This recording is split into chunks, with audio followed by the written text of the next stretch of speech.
Linda Sue Anderson. On April 18, 1993, a biologist conducting a tortoise survey near Tropicana Avenue and Durango Drive in Las Vegas, Nevada, came across a haunting discovery. Partially buried under dirt and covered by several large rocks was a handmade quilt.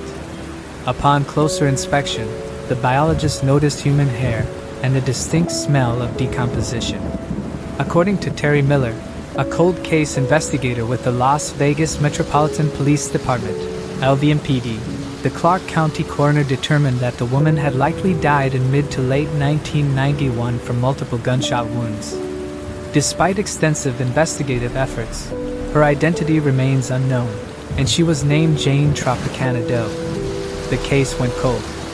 In February 2023, the Metro Police requested that Othram conduct a forensic genetic genealogy investigation of the remains. At last, after more than 3 decades, the LVMPD Cold Case Section identified the victim as Linda Sue Anderson, also known as Linda Sue Andrews. Linda's brother's DNA matched with the then unidentified victim. She was a 38-year-old mother of 3 at the time of her demise and stayed in Henderson, Nevada. Her family last heard from her during a phone call in 1991. Unfortunately, her children thought for all these years that their mother abandoned them due to her suffering from a mental illness, and therefore, she was never reported as missing. Mikkel Kalishin, one of Linda's daughters, told the 8 News Now investigators. So this whole time, we were thinking that she left us, and she did not love us. This is a huge thing in our lives. Linda was living with her husband in Henderson, Nevada, while her children were staying in northern Nevada with their father. We called each other all the time on the phone, Mikkel said. But one day in 1991, Michael's stepfather told her and her siblings that their mother decided to leave and start a new life. He came home. Her stuff was gone, Mikkel said about that conversation. She left a note that she was starting a new life. She does not want anyone to go find her. Mikkel never saw the note, she said. A copy of divorce records filed in 1992 reveals her stepfather believed he last saw Linda in October 1991. Mikkel said she was told her mother was living a double life and having an affair. Everyone was just shocked, she said. They were like, I do not understand why she would leave her children. Linda would not do that. And then we were just like, well, she did. She left us. Mikkel said she hoped one day her mother would contact her. She never expected that call from Metro Police. To know that she had been slain, and we are wondering if she suffered, and we are wondering what she is thinking and who did this to her. We do want to find answers. The hope now is that Linda's identification would lead to more information about who took her life. If you have any information about Linda Sue Anderson or the circumstances surrounding her death, please contact the LVMPD at 702-828-3521. Anonymous tips can also be submitted through Crime Stoppers at 702-385-5555. Moving on to the next case. Noah Donahue. Noah Donahue was a kind, intelligent, and popular teenager with a bright future ahead of him. A gifted musician and passionate about rugby and basketball, Noah thrived at St. Malachy's College, the Catholic grammar school he attended in northern Belfast. Throughout his time there, he earned numerous accolades and was an only child, raised single-handedly by his mother, Fiona Donahue. On June 21, 2020, at 5:41 p.m., Noah left his home in South Belfast to meet some friends at the popular Cave Hill hangout. The boys were reportedly planning to work toward earning extra credits for their Duke of Edinburgh award. Noah was wearing a black helmet, a khaki North Face jacket, gray shorts with an emblem on one leg, a tie-dyed blue hoodie, Nike trainers, and a backpack containing his phone, school books, a reading book, and his laptop. He set off on his black Apollo bicycle. Over the next 8 minutes, CCTV footage showed Noah traveling up Ormeau Avenue and entering Victoria Square. Between 5:50 and 5:53 p.m., the 14-year-old traveled on Royal Avenue and York Street. According to Noah's family, the choice to travel on these last 2 streets was an odd one as it was not the most efficient or safe way for him to get to Cave Hill. Reportedly, It was a potentially risky area for Noah, who was a mixed-race Catholic. This has led his family to ask the question, why did he choose this path? Between 5:53 and 5:57, Noah traveled towards York Gate. He was seen on surveillance footage without his backpack, and it is unclear how he came to be without it, but a 33-year-old man named Daryl Paul appeared in court in November 2020 for theft of the bag. According to news reports, Paul attempted to take Noah's laptop to a pawn shop but was turned away because the owner recognized it as belonging to the 14-year-old. Paul was identified via CCTV footage and claimed that he'd found the backpack. After failing to pawn the laptop, he gave it to 28-year-old Maria Nolan for safekeeping. It was found by police in her room in the hostel she was staying at. Her mother claims that while Maria had struggled with addiction, she was no killer and didn't know the laptop belonged to Noah. She is not suspected of being involved in Noah's disappearance and subsequent death. Returning to Noah's journey, the teenager was next seen on surveillance footage at 5:57 p.m. where he traveled along North Queen Street. Around this time, he lost his phone as it was found near a children's play park on the street by a civilian later on who handed it to police. At 6 p.m., Noah cycled towards Grove Wellbeing Center. He then fell from his bike just before the junction with Shore Road. A passing motorist stopped and attempted to aid him, but the 14-year-old got back on his bike and continued on his way. 1 minute later, he was seen cycling without his jacket. Another minute later at 6 o'clock and 2 seconds p.m., he entered Northwood Crescent from Skegnell Avenue. Noah's helmet was later found between 1723 Northwood Road along with his bike, which was left abandoned. Further down the road at number 63, most of his clothing was recovered. It had been placed on a wall. However, his jacket and shorts have never been found. The last sighting of Noah on CCTV was at 6 o'clock and 3 seconds p.m. where he was seen going between houses 89 and 91 naked. Authorities originally reported that this occurrence had taken place at 6:10 p.m., which would leave 7 minutes of time unaccounted for. However, they later corrected this statement and claimed it took place exactly at 6:0:3. Noah's family have noted their suspicions about this change in time. No witnesses saw the teenager removing his clothes, and no CCTV showed the incident either. Later that evening, Noah's mother Fiona reported him missing. An extensive search occurred over the next 5 days involving 100 of local volunteers as well as the police and the 14-year-old's family. Then at 9:45 a.m. on Saturday, June 26th, 5 days after Noah was last seen, his loved one's worst fears were confirmed. Noah's body was found in a storm drain behind 85 Northwood Road. Notably, the storm drain had been inspected by the Department for Infrastructure a week before the teenager went missing. It had been left without a padlock. 2 days before Noah's body was found, the padlock was put back on the drain. It was eventually cut off by law enforcement on the 26th, and the area was subsequently searched. It was described as a 1-kilometer stretch of drain without lighting. Prior to Noah's autopsy being conducted, Superintendent Clark stated his suspicion that foul play was not involved. The post-mortem revealed that the cause of death was drowning. There was no physical evidence of a head injury, although it has been theorized by online sleuths that Noah may have suffered a closed head injury. Very little movement has been seen in Noah's case since his autopsy. It has been noted that there were many blind spots on his journey, and that CCTV revealed only 9 minutes of the total time he was out on his bike. Additionally, his family have speculated that he may have been attacked, which is what led to him losing many of his possessions and seeming distressed towards the end of his journey. Noah's case has been shrouded in controversy since the very start, with the Police Service of Northern Ireland, who had control of the case, receiving much of the criticism from both locals and Noah's family for their failure to handle the case. Firstly, they wrongly told the Donahue family that they'd leafleted the homes on the street where Noah was last seen, but this was untrue.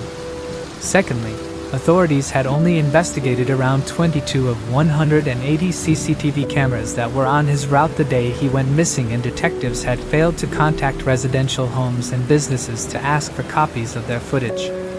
Thirdly, No sample of the water in the storm drain was taken, and the water in Noah's lungs was never compared to it, making it unclear if Noah drowned in that storm drain or somewhere else. Additionally, the lawyer hired by the Donahues stated that the autopsy raised more questions than answers. But that is not where the negligence ended, as law enforcement also failed to track Noah's phone GPS for months, didn't investigate his laptop folly for around 6 months, and finally, did not properly update the Donahues, leaving them to find out many of the case's updates by reading the local papers along with the general public. 18 months later, Noah's case still has many people baffled. If his demise was truly an accident, what happened to cause him to behave in such an erratic and distressed manner? It has been proposed that the 14-year-old suffered an extreme mental break. This is the theory that law enforcement believes. They suggest that Noah entered the storm drain himself, wandered too far and drowned. Initially, they thought he had hit his head after falling off his bike, but they have since walked this idea back, as there is currently no evidence that suggests he did. The next two theories in Noah's case propose the idea that he was assaulted off camera.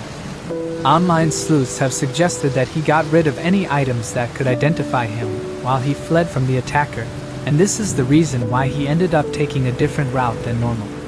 It has also been postulated that these attackers chased Noah afterwards and he hid in the storm drain, but was found and drowned by the attackers. If this was the case, however, Reddit users have noted that whoever it was managed to avoid leaving behind DNA evidence and evaded both eyewitnesses and CCTV cameras. The final theories in Noah's case suggest that his behavior was the result of a drug-induced psychosis or confusion, or that he had at some point sustained an undetected injury to his head. Few people believe the former notion, but many feel that the head injury might explain the teen's odd behavior. While an inquest into Noah's demise was held, it was found that the 14-year-old's death was simply an accidental drowning.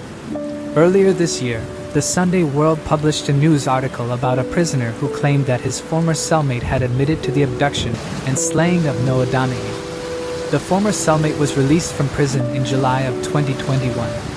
According to the prisoner, the cellmate broke down and admitted that while on his way to carry out a vigilante attack on a local sex offender, he saw Noah and attacked him. Afterwards, he bundled the teen into his car, took him to his flat where he assaulted him further, and then killed him.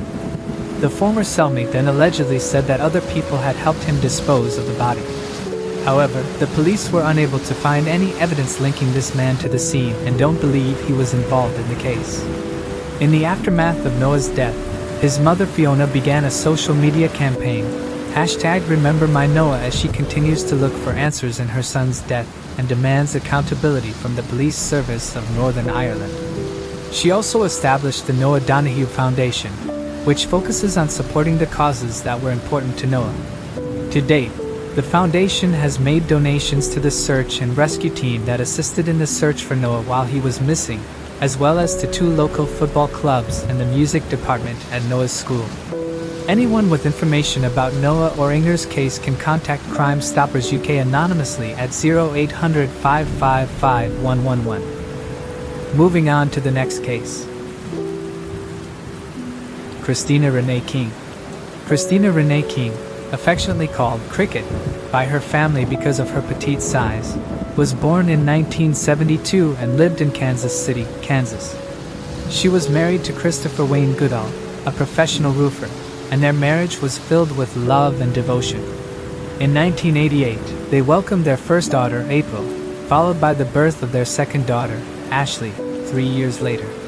Due to Christopher's inability to fully support their family with his job, Christina sought other ways to provide for them. Reports suggest she began offering escort services in the Central Street area to make ends meet. Unfortunately, at some point, Christopher was incarcerated, deepening Christina's feelings of hopelessness. Despite the stigma associated with her circumstances, those close to her knew her as a kind-hearted person. However, the harsh realities of life on the streets forced her into a difficult situation, one that many failed to see beyond the label, missing the humanity behind her struggles. Christina experienced a brief period of incarceration, but her recent release from prison marked a somber chapter in her life. Unfortunately, the day after her release would be her last. In 1998, April, who was in 5th grade and celebrating her 10th Christmas, received devastating news. On Christmas morning, a group of boys scavenging for scrap metal in the driveway of an abandoned nursing home made a horrifying discovery. They stumbled upon a partially unclothed body, bearing signs of severe beatings and abandonment. The victim had endured blunt force trauma to the head, with her pants partially pulled down. Her bra, shoes, and personal belongings were found scattered nearby. Her face had been brutally disfigured. Before I continue, I want to remind you that only a small percentage of people who watch my videos are actually subscribed. So if you enjoy my content, consider subscribing. It's free and you can always change your mind later. Now, let's move on with the video. Contributing to the horrific scene, the Kansas City Police Department informed Christina's family, delivering the heartbreaking news that would change their lives forever. The victim was identified as 26-year-old Christina King, and an investigation was launched to uncover the truth behind her tragic death and to identify the person responsible. Penny Barnett, the mother of Christina, consistently followed up with the KCPD in her quest for information. However, unbeknownst to Barnett, the police had actually obtained a lead. A used condom discovered at the crime scene alongside Christina's lifeless body. Unfortunately, there was a significant amount of negligence and incompetence on the part of the police, but I will delve into that later. On one occasion, during a phone call, Detective Terry Mass treated Penny Barnett so harshly that she ended up hanging up in tears. When her husband questioned her about her distress, she explained that Detective Mars had been insensitive and used inappropriate language when discussing Christina. The police seemed to hold a clear bias against Christina, often referring to her as just a street walker and therefore not a priority in their investigation. This prejudiced attitude became evident throughout the case. Later in life, April had the chance to view the autopsy photos of her mother, which left her horrified by the numerous injuries, abrasions, and bruises covering Christina's body. In 2010, Christopher Goodall passed away, leaving the two girls orphaned. However, even before this tragedy, their family had already been fractured by Christina's untimely death. For 5 years, Ashley and April had been fending for themselves, with Ashley, at just 14 years old, scouring Quindaro in search of the person responsible for her mother's murder. Quindaro, once a thriving settlement, had become an abandoned ghost town and was considered unsafe during the 90s. Ashley found herself in perilous situations, desperately seeking closure. Eventually, she got into a truck with someone she believed had a connection to her mother's killer. This individual was initially considered a suspect because Christina King's cousin, along with 2 other women, had allegedly stolen a large amount of his illicit substances. However, this turned out to be nothing more than a rumor circulating on the streets.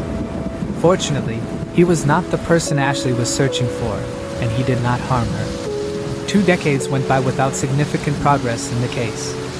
Then, in December 2021, the family came together at the intersection of North 27th Street and Sewell Avenue for a prayer vigil and a balloon release in honor of Christina. The vigil had been organized by Justice for Wyandotte, an advocacy group committed to promoting transparency in law enforcement. The group extended their support to Christina King's investigation, as they aimed to assist the loved ones of those who had been mistreated by the legal system. Khadija Hartway, a member of Justice for Wyandotte, took charge of coordinating the entire event. During her address to the attendees, she emphasized the significance of cases like Christina's, highlighting the urgent need for the Kansas Police Department to establish a cold case unit.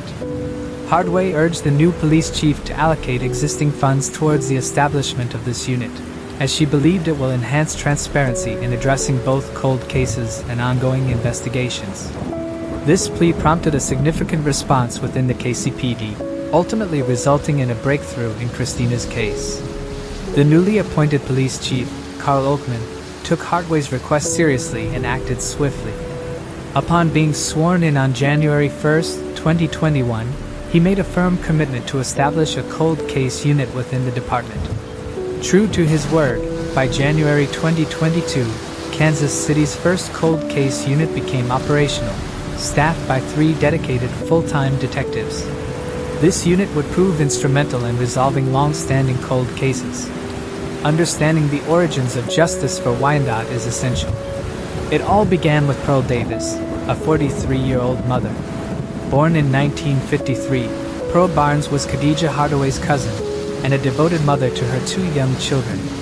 Pearl, also known as Semima Musa, was an active member of the Kansas City Islamic community. She worked tirelessly to provide for her children, offering her services as a skilled seamstress and running a transportation business that catered to the Chillicothe Correctional Facility. In addition to her many responsibilities, Pearl worked as an SRS driver, ran a daycare, sold dinners and bean pies, and remained deeply involved in her family's life. With such a strong presence in the community, her sudden disappearance did not go unnoticed. Unfortunately, Pearl's lifeless body was discovered on November 22, 1996, in an abandoned house on Lafayette Avenue in Kansas City. The property had once belonged to her late mother. The autopsy conducted on Pearl revealed a chilling and disturbing truth. She had been brutally stabbed more than 40 times, her clothing forcibly removed and scattered nearby. The responsibility of investigating this case fell upon Detective Roger Golubsky of the Kansas Police Department. However, Detective Golubsky faced allegations of misconduct, as he had abused his position of authority on multiple occasions.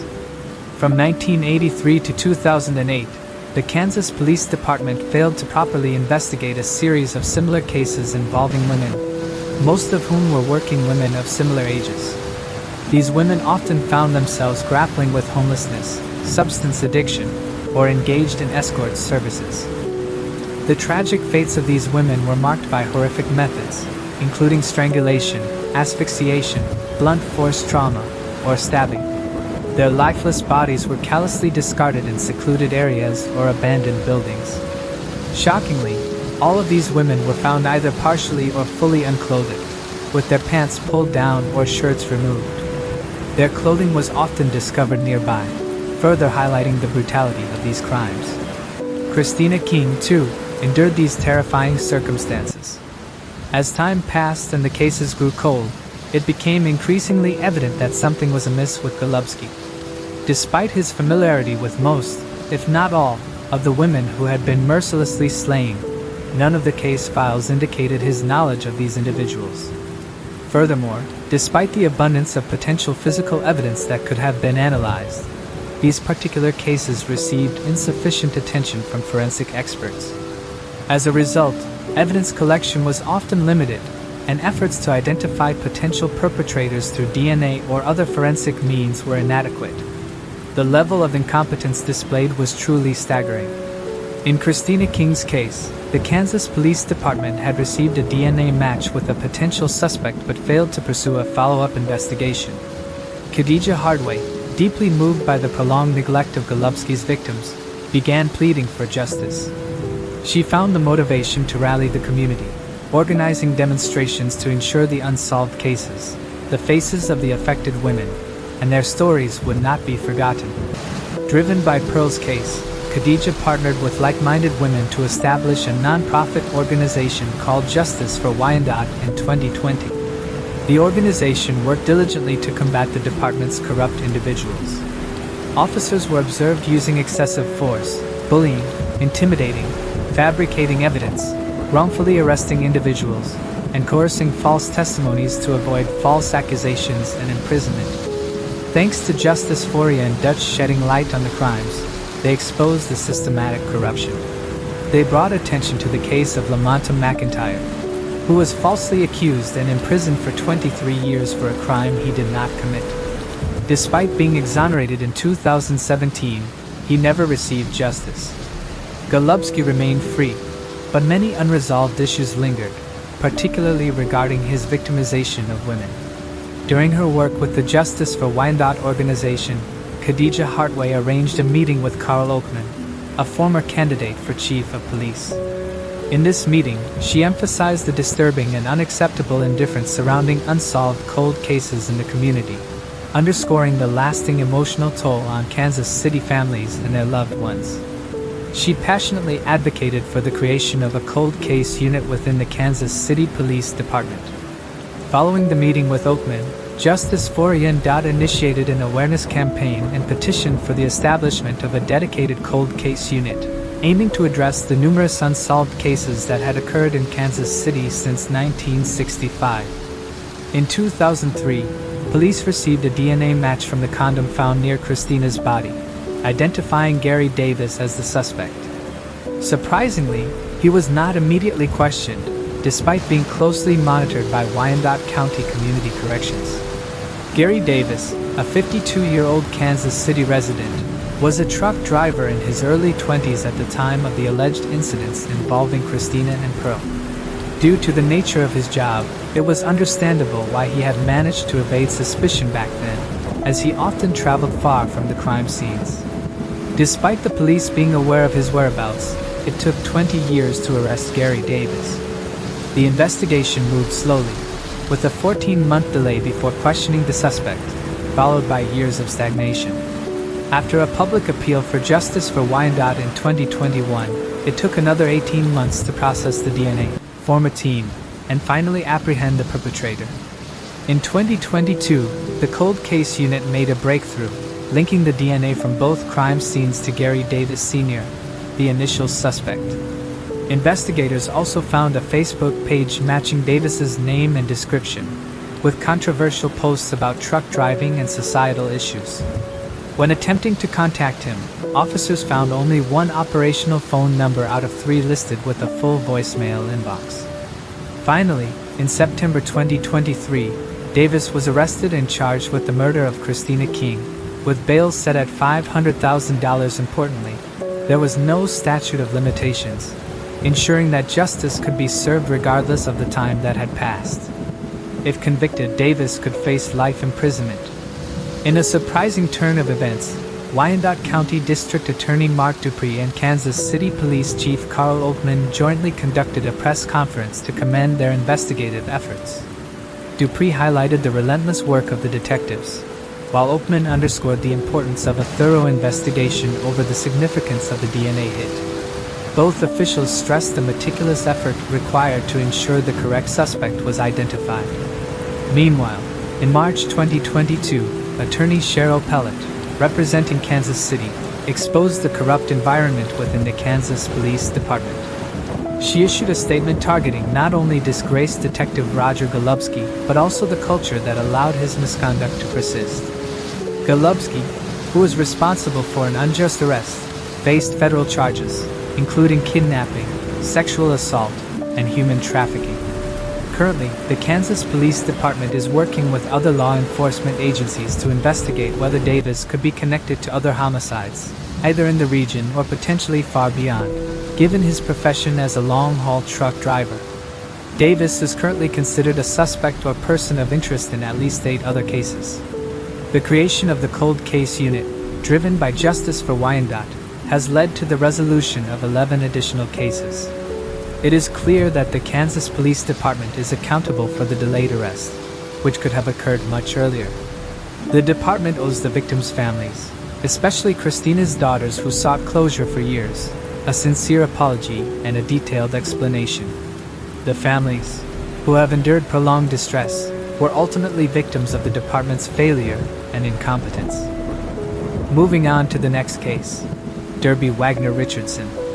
The tragic death of Derby Wagner Richardson sent shockwaves through Racine, Wisconsin, leaving the community grappling with grief and fear. Known for her kind nature, her death seemed senseless, and questions immediately arose as to who could have committed such a brutal act and why. The answer was believed to be someone close to her, someone with a history of violence. Despite several accusations of battery and abuse against this individual, the justice system had failed to convict him, allowing him to remain free. The failure to hold him accountable left many wondering how many more lives could be taken before authorities finally took meaningful action. People in the community were left questioning their safety, as they had witnessed the system's inability to protect the vulnerable. The question of why Derby's death had to happen when so many red flags had been ignored was at the forefront of people's minds. Would justice ever be served? Or would this cruel cycle of abuse continue unchecked? Ruth Elaine Wagner's life was shaped by her roots in Wisconsin's turkey capital. After marrying Robert Lindner and having 2 children, Deborah and Byron, Ruth's family was central to her existence. Deborah, born on May 2, 1958, in Boscobel, was especially close to her grandparents, Bertha and Harry Wagner, who cherished her deeply. Derby's early years were marked by a sense of instability due to the frequent moves. As a result, she had difficulty forming lasting friendships and finding a sense of belonging. It wasn't until she was almost 9 that she began to connect with other children, which marked the start of a more settled period in her life. Her mother did settle down in Madison in May of 1967 when she went through a messy divorce with Robert Lindner. Ruth Wagner stayed single for a long time, focused on caring for her children, but she found love again in 1974 and married James Erickson. Derby was upset with her parents' divorce. She decided to run away from home when she was 14 years old. Back home, her mother's marriage ended, and she would remarry in 1986 again. Derby found herself feeling isolated as her family dynamics changed. With the arrival of Douglas Coppin into her mother's life and the addition of her stepbrothers, Daniel and Alan, along with her baby sister Gina, Derby felt increasingly left out. She struggled with a sense of abandonment, leading her to seek a life of her own, away from the complexities of her evolving family. 2 years after running away from home, Derby walked into a bar in Racine. Like a bad joke and like any impressionable teenager, she fell in love. She met Fred Wagner Richardson at his bar. The 30-year-old was quite experienced. He had joined the U.S. Army under a false name, and that impressed young Derby. What Derby didn't know was that Douglas Coppin was a man with a dark past. He had a lengthy criminal record, including several felonies from his time in the Army.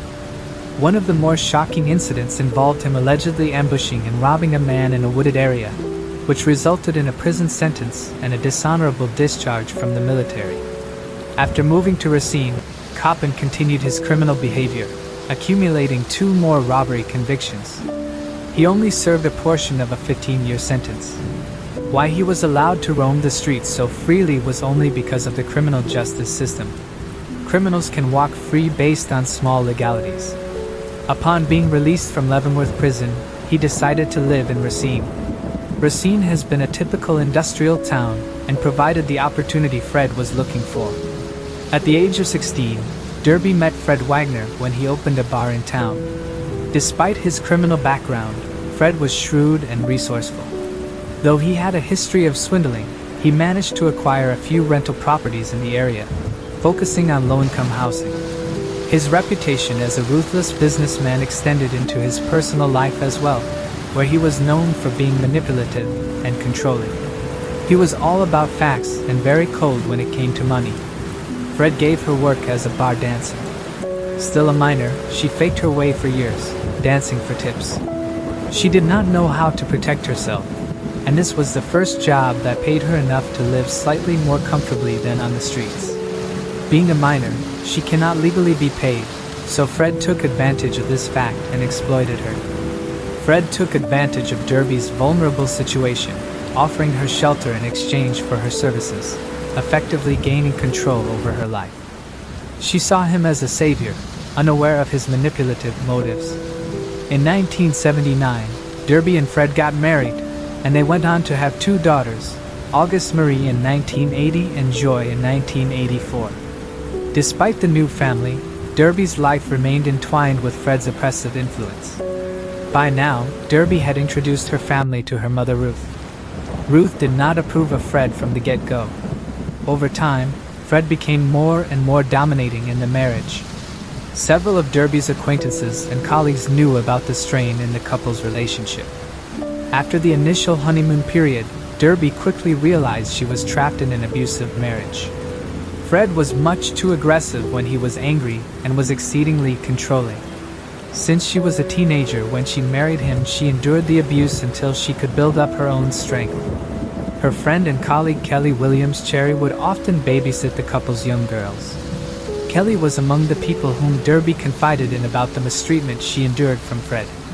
In June 1986, Derby gathered the courage to walk out on Fred.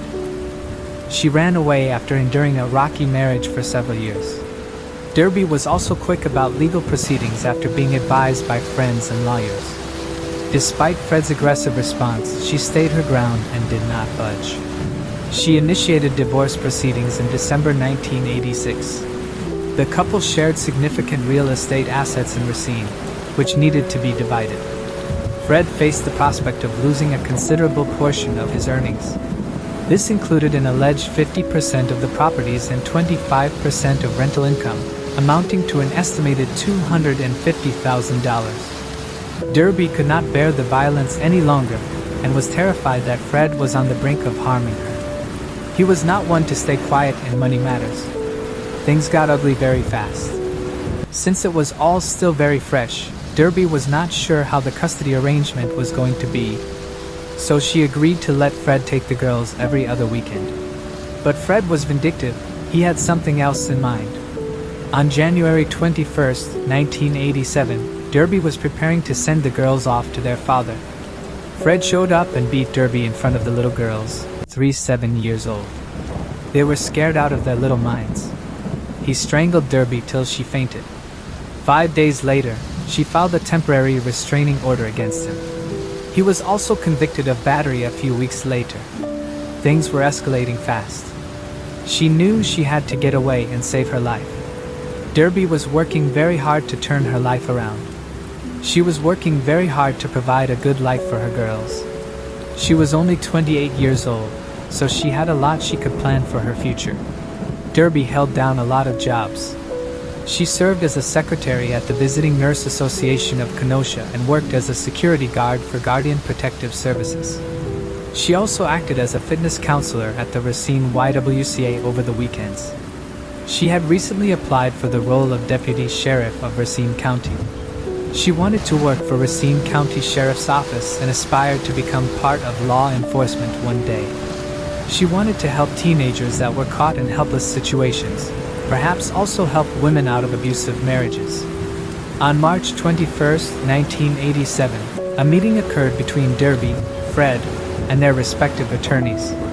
It ended in a manner that made Derby feel like her life was in danger. Her attorney concurred and notified the police to request police protection for Derby. Barb Smith, who served as a victim witness specialist at the Racine County District Attorney's Office, guided victims through the legal proceedings. She vividly remembered helping Derby when she sought a temporary restraining order. Smith explained that it was a time before domestic violence cases required mandatory arrest policies. This meant that the police had the discretion to decide whether to arrest the alleged abuser. In 1987, victims had to physically visit a police station to file criminal complaints. When Derby reported her battery, obtaining a temporary restraining order was a separate process. Smith expressed frustration with temporary restraining orders. She described them as largely ineffective and often igniting the situation. She recalled advising victims, "This is the most dangerous time for you."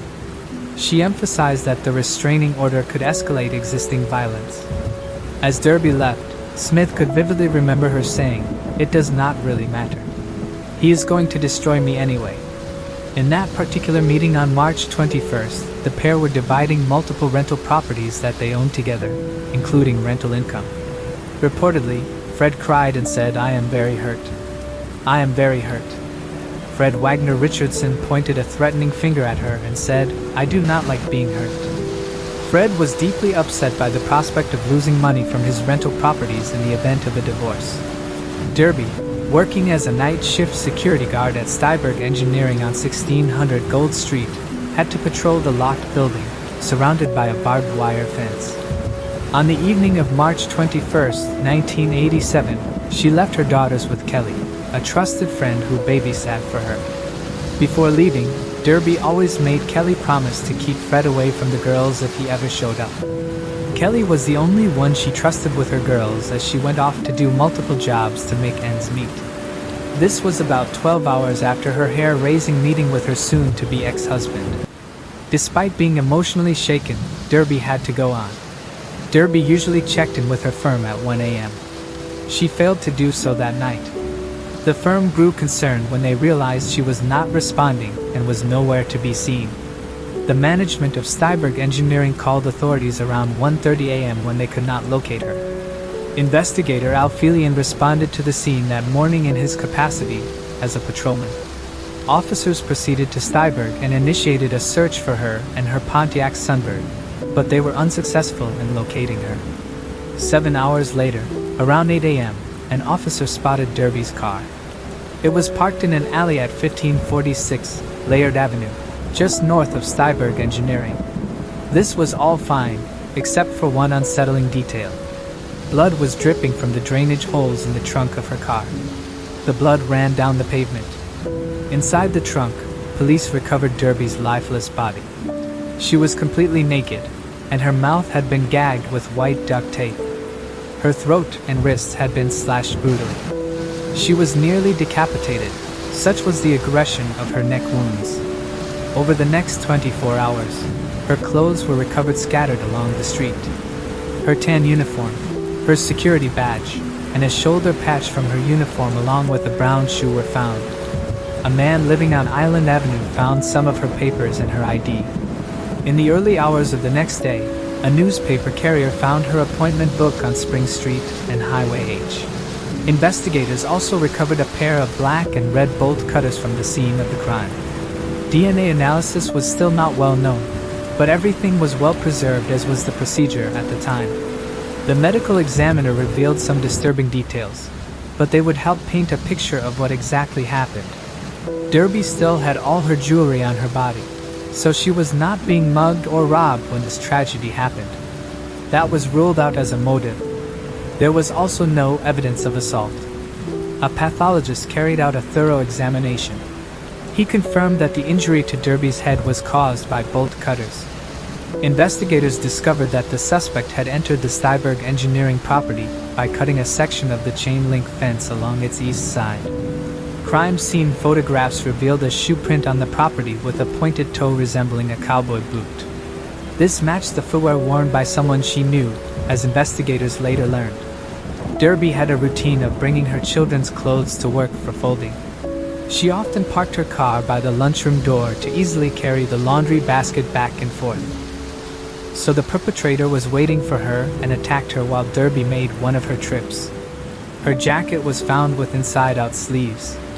An examination revealed that someone had attempted to grab Derby from behind. She managed to squirm away and flee towards the nearby office as marks on the door indicated that Derby locked herself inside. They could see denim marks on the door. It looked as if someone repeatedly pushed against the door with their shoulder wearing a denim jacket. The assailant struck her unconscious, then proceeded to tape her mouth with white duct tape. Then she was transported to the trunk of her car. The presence of duct tape suggested premeditation. According to experts, Derby's personal items were scattered around town to mislead investigators. It seemed plausible that the perpetrator feared becoming the prime suspect. Investigators deduced that the assailant drove Derby to another location where she was stripped and subsequently lost her life. He then drove the car back to her workplace, perhaps because the perpetrator needed to retrieve their own vehicle. This was vengeance, a hateful crime against Derby. So 3 things were certain. Number 1, the perpetrator was probably someone with a personal vendetta against Derby. Number 2, it was someone she knew because they were familiar with her workplace routine. And number 3, Derby had struggled and fought till the end. A relative realized that the black and red bolt cutters in evidence belonged to none other than Fred Wagner Richardson. A tip directed the police's attention to a vehicle resembling Derby's. It was spotted near Fred's housing property on State Street that fateful night. Witnesses recalled seeing someone loading an object into the trunk. A large object like maybe a rolled-up carpet. Acting swiftly, law enforcement executed a search warrant at the location, but they struggled to gather enough evidence to charge her ex with the slaying. Throughout, Fred steadfastly maintained his innocence. During the investigation into Derby's disappearance, authorities gathered evidence from both Steiberg Engineering and the area where Derby's car was found. An officer on night duty with the Racine Police Department reported seeing a vehicle similar to Derby's parked near the rear service door of 1212 State Street around 3 a.m. The property was owned by Fred Richardson, and residents confirmed that the basement and rear door where the car had been parked, were exclusively used by Fred. None of the tenants had keys or access to that section of the building. They recovered a sales receipt for red bolt cutters, the same type found on the crime scene. Fred had made some unusual comments to his friends. A lot of them seemed made up and would turn out to be untrue as officers interviewed various witnesses and friends. He allegedly told a friend that he was too busy to make plans over the weekend because his children were going to spend the weekend with him. It was Derby's turn to have the children that weekend, so it did not make sense for him to lie about it. What was he trying to hide? When another friend wanted to meet up, he said he was sick in bed all weekend. Brian Linder, Derby's brother, insisted Fred was the only one who would want to harm his sister. Ruth Wagner, her mother, and all of her loved ones repeatedly asked the police to investigate Fred. The tragedy took a toll on Derby's mother. Ruth had been looking forward to Derby's independence. She had finally walked out of an abusive marriage and was going to progress in life. Now her granddaughters were left without a loving mother. And most frustratingly, the man she knew was behind her demise was walking free. Initially Ruth took in the two little girls, but then Fred fought for them. After a 2-year-long bitter custody battle, he won custody of his daughters. Not one to sit around helplessly, Ruth became an advocate for victims' rights legislation in Wisconsin. She got busy working as an accountant, realtor, and even a prison guard. From an office manager to a tax collector for the state, she had a diverse experience. She did everything so she did not have to face the pain of losing her daughter. She regularly urged the police to work on her daughter's case and solve it somehow. Days turned to weeks, weeks to months, and finally, the months gave way to years. A decade after the tragic discovery in the industrial alley, the case remained unsolved. Her mother held a 10-year anniversary in hopes of motivating the police. Each time there was publicity about her daughter's case, the police department got calls and some faint leads. To boost the visibility of the investigation, Ruth organized a public vigil. It took place in the alley where her daughter's body was discovered. The event was scheduled for 6 p.m. on a Saturday in the 1500 block of Laird Avenue. She chose a weekend so that a maximum number of people would show up. During the vigil, some attendees would recite writings about Derby. Others would be encouraged to share their memories of her. Ruth also mentioned that a balloon release would be included as part of the vigil. Time had helped Ruth come to terms with the tragic reality of her daughter's final moments, but she still felt a pang of pain whenever the well-intentioned but perhaps ill-considered saying, "Life goes on," was mentioned. Ruth remarked the following: "Yes, life goes on, but not as we intended. I think about her every day. I still miss her every day." She struggled with a profound and enduring sadness stemming from her inability to share her life with a daughter. Derby was headstrong, independent, and dedicated to providing a better life for her two daughters. Ruth hoped that the publicity of the vigil could spark a memory. Maybe someone would see Derby's picture on the TV and remember who she was. Or perhaps they had seen Fred. Maybe, just maybe, someone would come out with information. For the Racine Police Department, it was an embarrassingly open secret. They knew Fred was a possible suspect, but their hands were tied. By then, Fred had moved out of Racine. He settled in southwest Philippines, Consolation, Cebu. He married a woman named Lola. His girls grew up there, and he spent a content life. He would go on to have more children and even grandchildren, one of which he would have shared with Derby.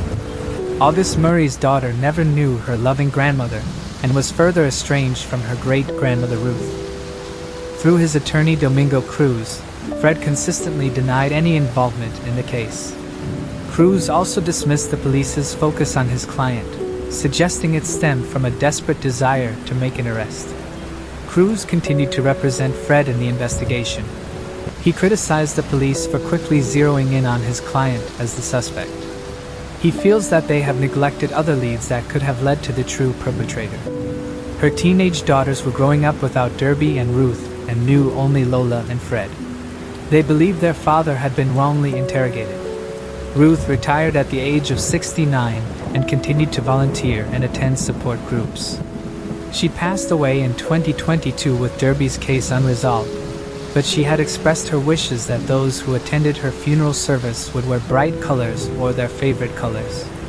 She did not want flowers. Instead, she urged everyone to make donations to domestic abuse intervention services in Madison, as well as the Women's Resource Center and Bethany Apartments in Racine. In a way, losing Derby shaped her life to be that of a voice for the helpless. But even after she was gone, the sinister words of Fred would be stamped on her memorial profile. He coldly commented, "Karma has a way of leveling the playing field." In 2024, officers paired with a documentary team that wanted to further investigate the case. They visited Fred, who was now back in the States. At 82, Fred was confined to a wheelchair. Although Fred's new wife let officers in, Fred did not want to talk. Alphelian, the original detective on the case, reopened the files and went through everything with a fresh perspective. Nothing was new. Despite the evidence, the investigation team believed they had enough to present the case to the district attorney. Derby's brother, Brian Linder, expressed that their mother would have been greatly relieved by the progress. Earlier in 2024, Racine PD had received a tip about Fred, a convicted felon, illegally possessing firearms. Acting on this information, they obtained a search warrant for Fred's rental properties. On March 28, 2024, the police executed the search at Fred's home. They recovered 4 handguns and 2 tasers. They also recovered a pair of bolt cutters that were identical to the ones found at the crime scene in 1987. It was identical to a pair he bought a month after Derby's demise. It was illegal for him to own firearms. As a result of this investigation, an arrest warrant was issued. Fred was arrested at one of his properties that same day. He was charged with first-degree engagement in premeditated unlawful slaying, 4 counts of possession of a firearm by a felon, and 2 counts of possession of electronic weapons. At 82 years old, Fred could face the remainder of his life in prison. 37 years later, Derby was finally going to get justice. The Racine PD held a press conference on April 5th to share the news. On Wednesday, April 10, 2024, Fred pleaded not guilty to the case in Racine County Circuit Court. He is presumed innocent until proven guilty beyond a reasonable doubt by the law. Prosecutors asked for a $1 million bail for Fred. The court commissioner approved $50,000 cash and a $50,000 signature bond. Fred provided the $50,000 cash and was subsequently released. Racine County District Attorney Patricia Hansen emphasized the importance of linking Fred and his belongings to the crime and its timing. Investigators noted that there were no significant new developments in the case, but highlighted a recent shift in perspective by 2 detectives. District Attorney Patricia Hansen stated that there was enough circumstantial evidence to proceed with the trial. She emphasized the need to present the evidence in court. Derby's family expressed their desire for justice. They acknowledged the toll the situation had taken on them. When news channels knocked on Fred's door for comment, he did not respond. District Attorney Hansen feared he might flee, given his ties to the Philippines. As a result, he had to surrender his passport. Derby's brother expressed his disappointment in the system, but also an amount of relief. Ellie Schmidt's words reflect the deep sense of gratitude and pain that the family has endured over the years. Their journey toward justice has been long and fraught with challenges, but the dedication of those who kept pushing for answers has brought them to this moment. As Ellie mentioned, it would have been Derby's mother, Ruth, who should have been standing there today, but her fight for justice continues through the family. Detective Todd Lauer's question, "Why?"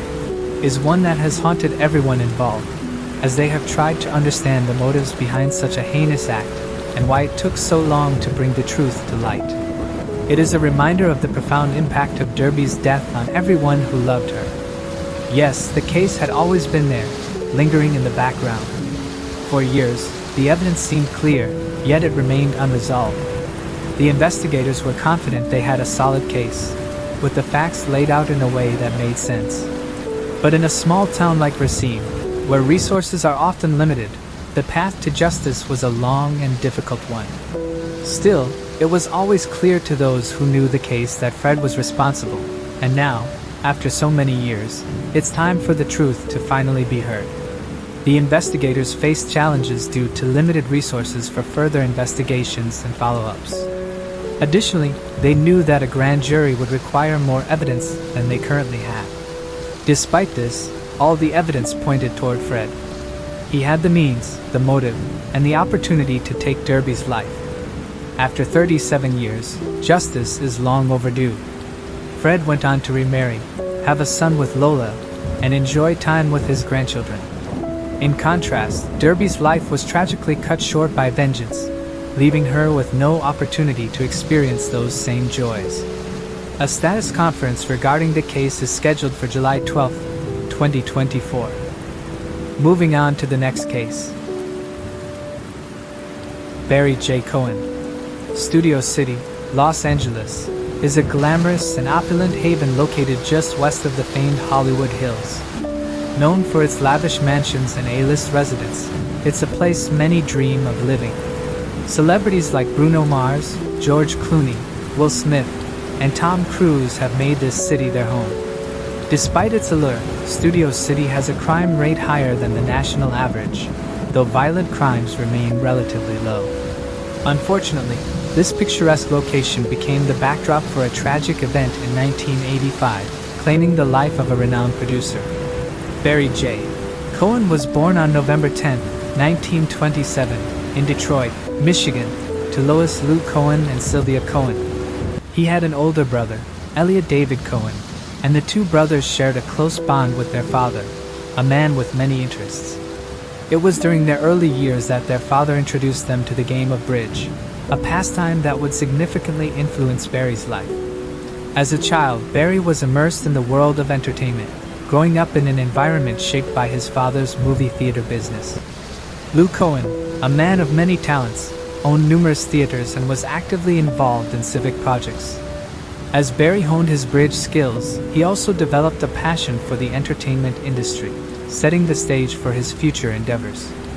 Fast forward to July 5, 1985, when Barry Crane, now a 57-year-old prolific producer and director, found himself in Studio City for a bridge regional tournament.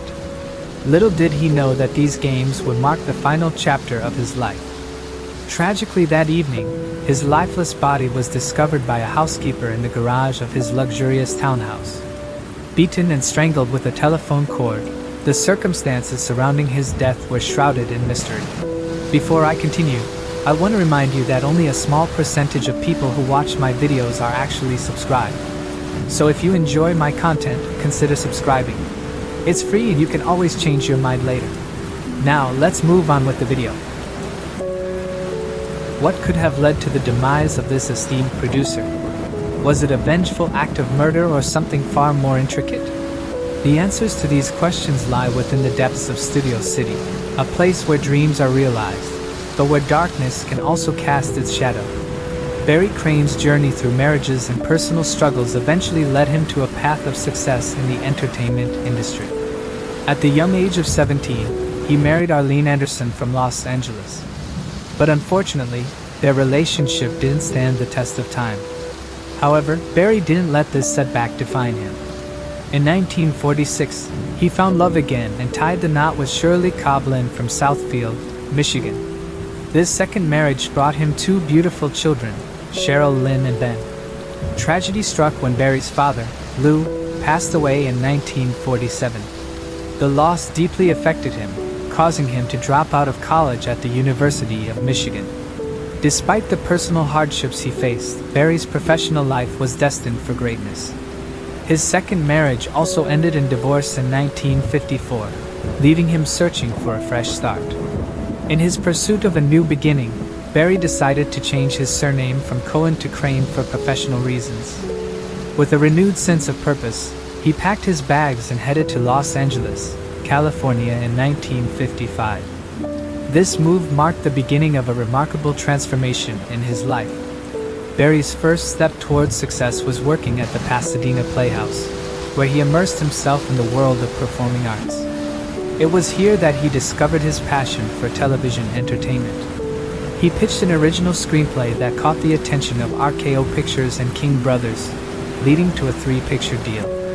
Although the film based on his script, titled The Seven Lanterns of Japan, was never made, it served as a stepping stone for Barry's career.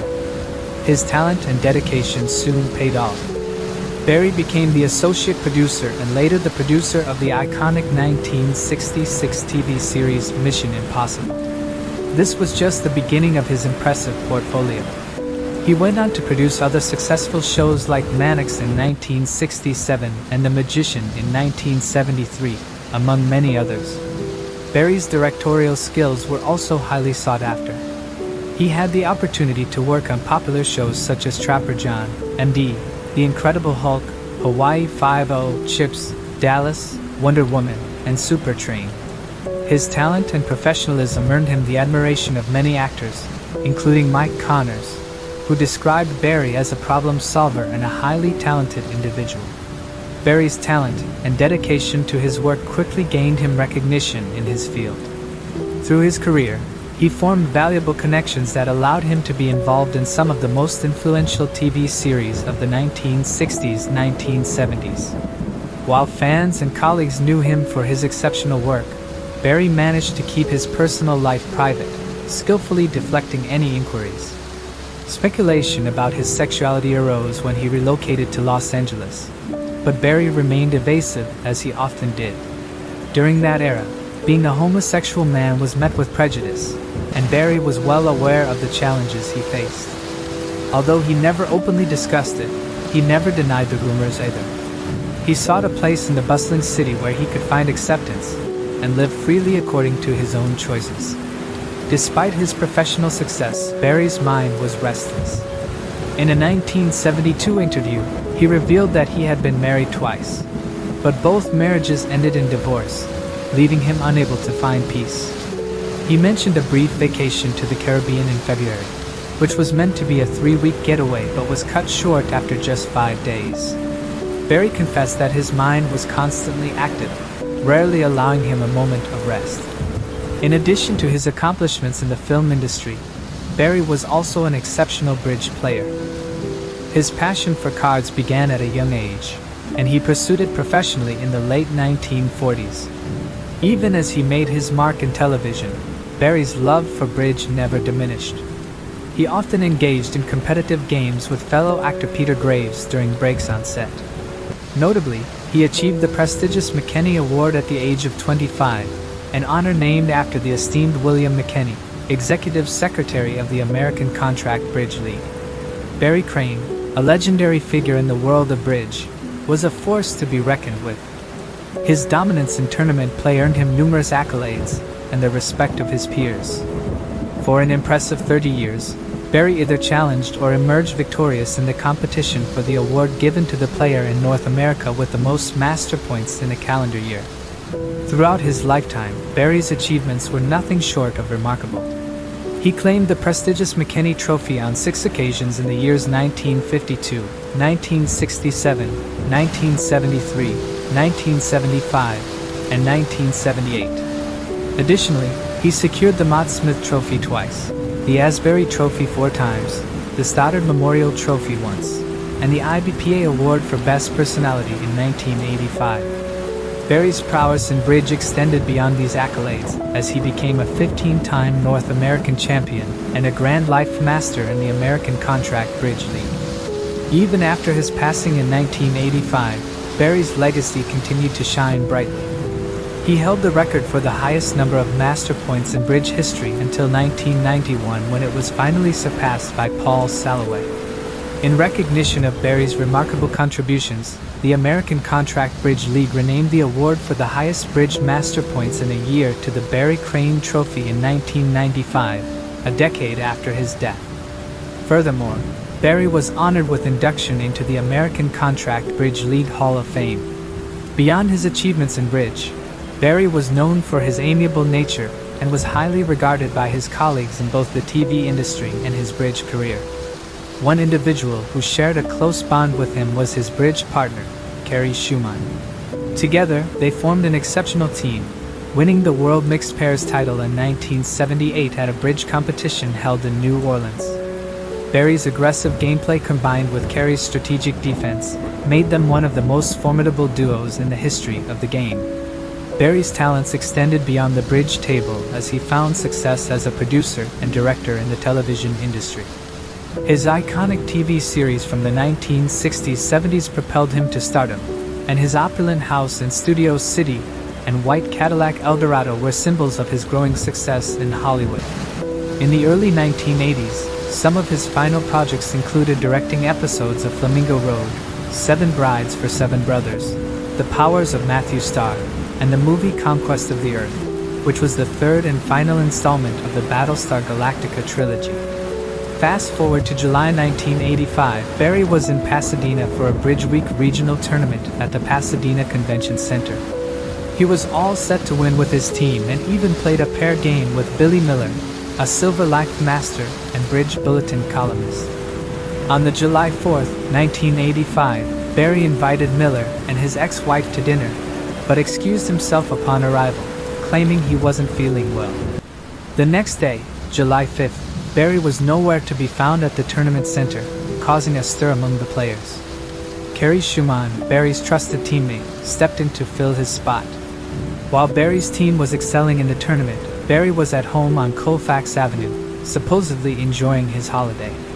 Little did anyone know, that evening would take a dark turn. Around 3 p.m., Barry was discovered dead in his garage by his housekeeper Elizabeth. His body was wrapped in black plastic tied with a telephone cord and surrounded by blood with his Cadillac parked nearby. The police were called and an investigation into his murder began. Reports suggested that Barry was first beaten in his bedroom and then strangled with a telephone cord before being moved to the garage. It appeared to be a crime of revenge. Barry's life was abruptly cut short in a chilling murder case that left everyone baffled. The fact that all of his belongings, from his wallet to his TV, were left untouched indicated that this was not a simple robbery gone wrong.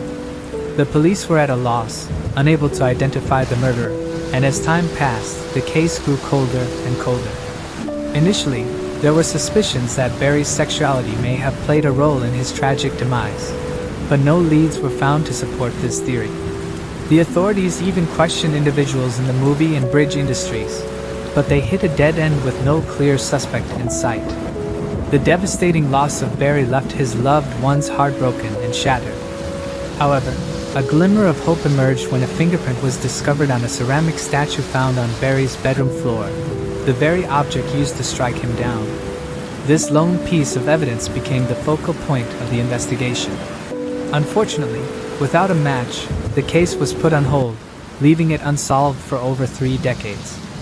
But in 2006, with advancements in technology, the Los Angeles Police Department decided to reopen the case. The fingerprints were sent for testing, and after years of waiting, a breakthrough finally occurred. On May 9, 2019, the cold case detectives arrested Edwin Jerry Hyatt, a 52-year-old truck driver from North Carolina based on a positive fingerprint match. Edwin had a troubled past with a criminal history involving auto theft, assault, and drug abuse. Initially, he denied any connection to Barry, but eventually confessed to the murder. According to Edwin's statement, he had known Barry since the early 80s and had occasionally done yard work for him. On the fateful day of the murder, Barry had allegedly invited Edwin to his home. Edwin alleged that Barry made a sexual advance towards him, which led to a violent confrontation that tragically resulted in Barry's death. Edwin was charged with the murder and extradited to California to stand trial. After more than 30 years of uncertainty, Barry's friends and family finally found closure. The arrest of Edwin provided a sense of justice that had long been missing. Barry's legacy as a talented producer, director, and bridge player endures, and his story remains a powerful reminder of the relentless pursuit of justice. Moving on to the next case. Eleanor Roberts. Saratoga, located in Wood County, Wisconsin, is a city known for its ties to Silicon Valley in the southeastern Bay Area. This affluent residential community is celebrated for its wineries, restaurants, and popular attractions such as Villa Montalvo, Mountain Winery, and Hackney Gardens. Saratoga not only offers welcoming neighborhoods and friendly communities, but also boasts thriving industries and notable growth opportunities. The city is home to several distinct neighborhoods, each with its own unique charm, including Brookview and Pride's Crossing in the northern region, and Blue Hills and Greenbrier in the southwest. Congress Springs, located in the southwestern corner of Saratoga, is a charming area within the city. However, amidst the beauty of these vibrant communities, a heinous crime occurred in 1984. A 73-year-old woman was tragically and brutally murdered in her own home, leaving investigators with little evidence to go on.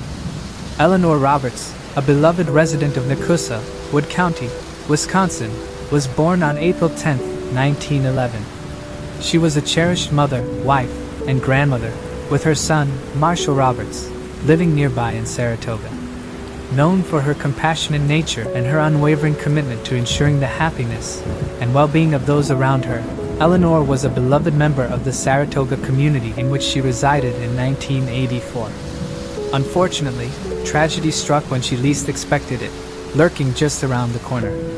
The events that unfolded within the Roberts household on that fateful day, November 27, 1984, were undeniably chilling.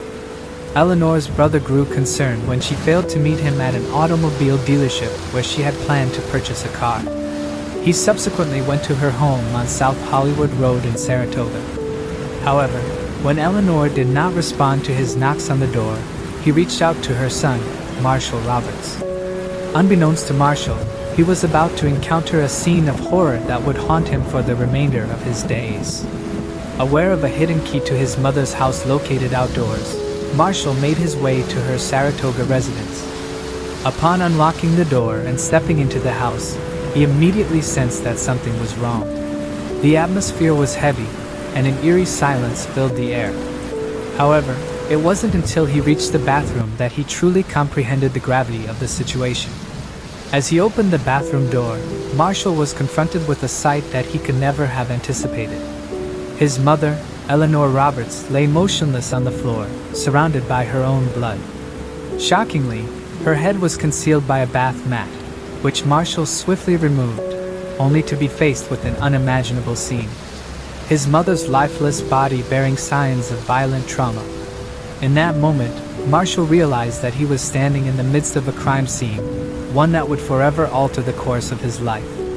Without hesitation, he dialed 911 and reported the tragic discovery to the police, providing them with the address. Within a matter of minutes, officers were dispatched to the scene. Soon after making the call, the Wood County Sheriff's Department detectives and forensic team personnel arrived, swiftly filling the premises. The forensic pathologist who conducted the autopsy determined that Eleanor's cause of death was a combination of blunt force trauma and multiple stab wounds, likely inflicted by a pair of scissors based on their shape and other factors. There were no indications of natural causes contributing to her demise, leading to the conclusion that her death was a result of homicide. As stated in the sheriff's office report, Eleanor had been brutally stabbed and beaten, sustaining broken ribs and punctured organs consistent with scissor wounds. Upon further investigation, authorities discovered that the only missing items from the house were a pair of scissors, a knife, and a telephone. Despite their efforts, the killer had left no discernible clues, leaving the authorities with a perplexing mystery to unravel. However, just as all hope appeared to be fading, a ray of light emerged in the form of a palm print discovered in the bathroom where Eleanor's body was located. The knife was found on Hillcrest Avenue in Saratoga on the same day, not far from Robert's South Hollywood Road residence. The scissors were located the following day, approximately 1.25 miles away, and the telephone was recovered 4 months later in March 1985 in the Wisconsin River, about 2.5 miles away. On the day of Eleanor's passing, an officer found a ski mask hanging from a tree branch opposite Eleanor's house as stated in the criminal complaint. The mask seemed to have been tossed there. The mask, knife, scissors, and phone were all discovered along the same path. Investigators speculated that the potential suspect resided along this route. Further examination revealed that the evidence trail led to John Sarver, an employee at a store where Eleanor had previously bought a lawnmower. Sarver was initially interviewed on December 3, 1984 and mentioned spending time with another individual playing pool at Evergreen Lanes the day before Eleanor's demise. It was discovered that Eleanor had interacted with Sarver when she purchased the lawnmower from Competition Cycle, where he was employed during the summer of 1984. The lawnmower required warranty repairs, which Sarver had carried out.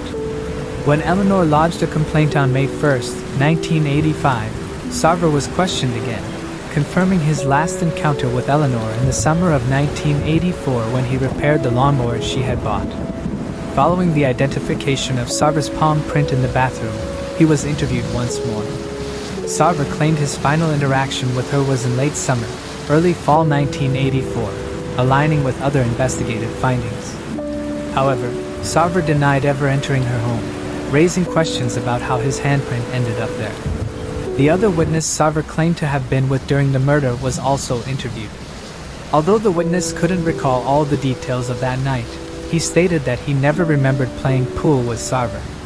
During the interview, investigators discovered that Sarver had provided multiple alibis, none of which could be verified when they questioned the witnesses he claimed to be with.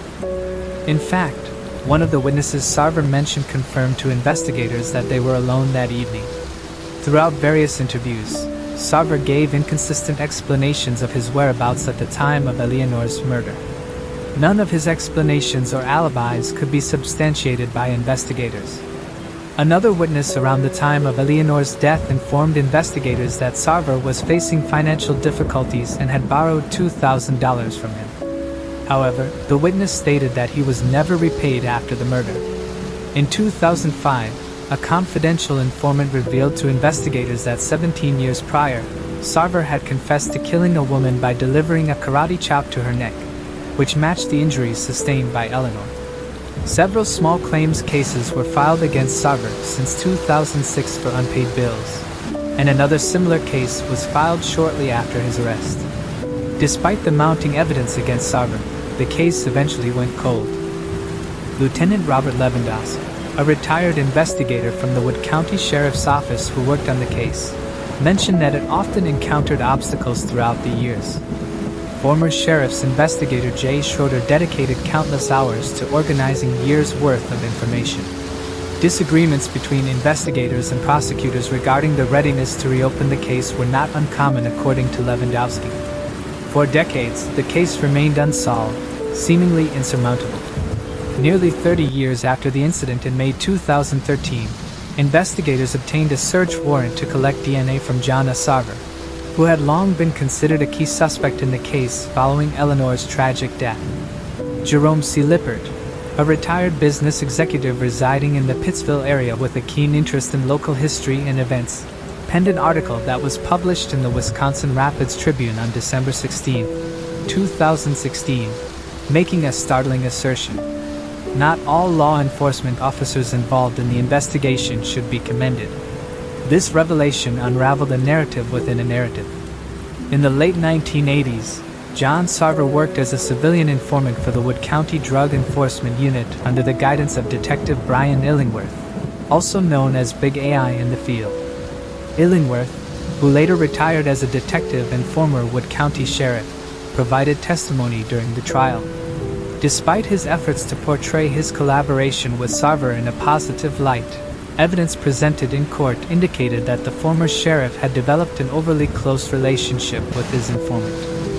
Notably, Sarver was not fingerprinted when he began his informant duties, a standard protocol that was only followed 2 years later by another officer. Moreover, Illingworth attended Sarver's wedding, a practice that was considered unusual. There were questions raised during the trial about Sarver being heavily intoxicated while under Illingworth's supervision, a clear violation of departmental regulations. In 1988, during the investigation into Eleanor Roberts' murder, a mysterious meeting occurred at a cabin in Adams County where Sarver and Illingworth were reportedly alone before other law enforcement officials arrived to interrogate Sarver. The contents of that private conversation, if any, have never been disclosed. Additionally, Lippert possessed crucial information that never surfaced during the trial. In the 1990s, a member of the Roberts family approached then Sheriff Illingworth with a Reader's Digest article discussing advancements in DNA testing, hoping it could assist in their case. Regrettably, the sheriff responded insensitively, stating that the suspect was a friend of his, and dismissively returned the magazine. This type of response is completely unacceptable from any law enforcement officer when a grieving family member seeks justice for their loved one. It is now evident that not all police officers involved in this case deserve commendation. This attitude or conflict may have contributed to the delay in achieving justice. Additionally, there was a peculiar incident towards the end of Sheriff Illingworth's career in Wood County that may be relevant. It is possible that some long-term residents recall Illingworth being admitted to a Rock County institution in 1997, reportedly due to depression and struggles with substance abuse. Initially concealed from the public, this information eventually came to light, leading Illingworth to decide against seeking re-election in 1998. He retired from law enforcement without much attention the following year. In that same article, Lippert also mentioned a primary suspect at the time, although he couldn't disclose the individual's name for obvious reasons. However, that person was Mr. Sarver. Lippert also suggested that the entire story was not being revealed, and indeed, the trial confirmed the accuracy of his statement. He called for renewed interest in the case, prompting investigators to diligently pursue the killer of Eleanor Roberts. Wood County Sheriff's Officer, Heiser, stated, "Our initial step was to thoroughly examine all the evidence, meticulously review the 5,600 pages of reports compiled over the years, and subsequently meet with all the investigators who had previously worked on the case." Sarver, the accused, was 21 years old when Eleanor passed away. He was employed at a business that sold her a lawn-mower and had visited her residence to service it. Initially, he denied ever entering Robert's home when questioned by the authorities. However, investigators later discovered his palm print on the bathroom counter, contradicting his statement. In April 2020, a witness who had chosen to remain anonymous finally came forward after almost 4 decades of suppressing his memories out of fear. This witness confirmed that there were indeed 3 individuals present at the crime scene in 1984. During the trial, Mr. Sarver was described as a scary dude due to his connections with the police, which instilled fear in the witness and prevented him from speaking up. However, in 2020, he mustered the courage to share his painful memories, realizing that it was better to confront them before it was too late. His testimony was incredibly compelling, leaving the courtroom in complete silence. According to the complaint, the witness informed investigators that he had heard Sarver confess to breaking into Eleanor's house through the rear entrance with the intention of robbing her, resulting in her accidental death. The criminal complaint also highlights the department's persistent efforts to submit DNA samples for testing from 1988 until 2020, utilizing increasingly advanced techniques as they became available. Unfortunately, the case faced a setback in 2020 due to the global pandemic following the pressing of charges. The Wood County Sheriff's Office and Wisconsin Department of Justice jointly announced that on August 27, 2020, John Sarver, the primary suspect in this case from Port Edwards, Wisconsin, was apprehended in connection with the first-degree murder of 73-year-old Eleanor Roberts. It found guilty Sarver, who had been detained with a $1 million cash bond, could potentially face a life sentence in prison. Sarver, through his legal representation, requested Wood County Circuit Judge Nicholas Brazeau Jr. to postpone the trial initially set for March 14, 2022. Despite the plea, Roberts' son and Assistant Wisconsin Attorney General, N.E.J., acting as a special prosecutor, urged Judge Brazeau to maintain the trial dates as per the online court records.